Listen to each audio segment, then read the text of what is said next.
Bonjour à tous, c'est avec grand plaisir que je vous retrouve aujourd'hui pour poursuivre ensemble nos découvertes virtuelles des chefs-d'œuvre du Grand Cursus. Aujourd'hui, c'est dans le département du Var que je vous emmène. Cette collection trouve son origine dans la collection de l'ingénieur liégeois Armand Barre, qu'il commence à constituer à la fin du 19e siècle et qui a été rachetée par la ville de Liège en 1952. Aujourd'hui, cette collection, au fil des acquisitions, est une des plus importantes au monde dans sa spécificité et conserve près d'une dizaine de milliers de pièces. Et c'est plus précisément à Venise que je vous invite aujourd'hui à voyager avec ce verre extraordinaire qui a été réalisé à la fin du XVIIe siècle. En effet, Venise devient dès le XIe siècle une grande puissance maritime et économique, mais aussi un centre verrier important où ses artisans ont su s'approprier les techniques des maîtres verriers d'Orient.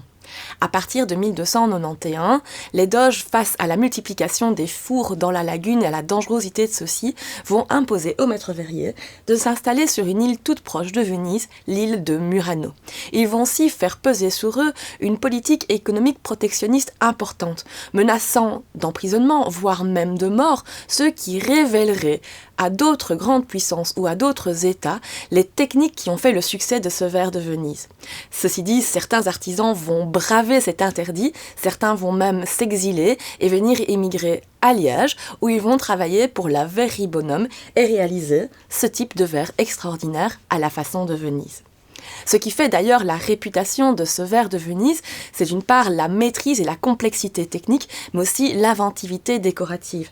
D'ailleurs, si ce verre extraordinaire porte ce nom, c'est dû justement à cette extravagance décorative, notamment sur son pied. Et que voit-on justement comme décor sur ce pied ? Hop, je vais vous le mettre dans l'autre sens. Vous verrez mieux. C'est du verre crénelé à la pince qui va être appliqué à chaud sur le pied du verre.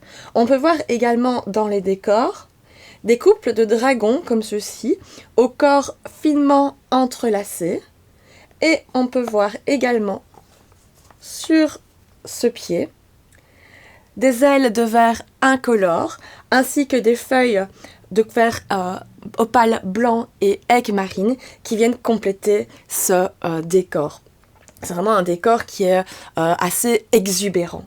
Et puis, autre élément de décoration, c'est dans la coupe de ce verre, où on retrouve un motif caractéristique également du verre de Venise, le motif areticello, c'est-à-dire le motif en résille. C'est au XVIe siècle que les verriers vénitiens vont développer la technique décorative du filigrane, c'est-à-dire d'insérer dans la matière en fusion, la matière vitreuse en fusion, des fins capillaires de verre blanc ou coloré. Et dans la technique areticello, la technique en résille, on va placer ces filigranes de manière à former des spirales ou un réseau, une trame de losange, et à l'intérieur de chacune des petites formes, on va venir intégrer une petite bulle de verre. Cette technique demande évidemment une maîtrise exceptionnelle et c'est ce qui va faire justement cette réputation de ces verriers vénitiens. Je vous retrouve très vite pour d'autres découvertes virtuelles des Grands Cursus.